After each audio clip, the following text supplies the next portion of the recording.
ایک چھوٹی سی غلطی اور پورا جنگل ان کے خلاف ہو گیا، لیکن پھر ایک چھوٹی سی سنت نے سب کچھ بدل دیا۔ ایک دن حرم، سارم اور سلال جنگل ایڈونچر پہ نکلے۔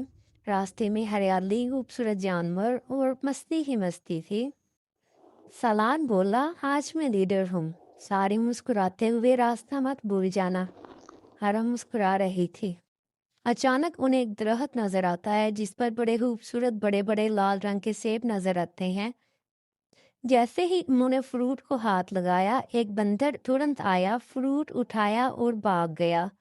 سالار بولا، سارم تمہارا لنچ تو گیا۔ سارم بولا، یہ کیا ہو رہا ہے؟ لگتا ہے جنگل ہم سے ناراض ہے۔ سارم، حرم اور سالار ایک ضروری بات بھول گئے تھے، بسم اللہ کہنا۔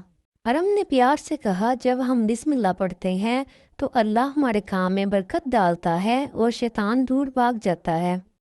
سارم بولا، اوہ، تو اسی لیے ہمارا سب کام غلط ہو رہا ہے۔ سالار بولا، اب ہم کیا کریں؟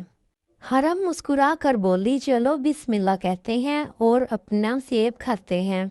پھر تینوں نے مل کر بسم اللہ پڑھی۔ تینوں بہن بھائیوں نے جنگل میں خوب مستی کی اور اپنا پھل مزے سے کھایا۔ حرم مسکرا کر بولی کہ میں تو اب جمپنگ بھی بسم اللہ پڑھ کر کروں گی، اس سے اللہ اس کام میں آسانی اور برکت ڈال دے گا۔ تینوں بہن بھائی بلی سے پیار کرتے ہیں اور اسے سمجھاتے ہیں کہ تم بھی بسم اللہ پڑھا کرو۔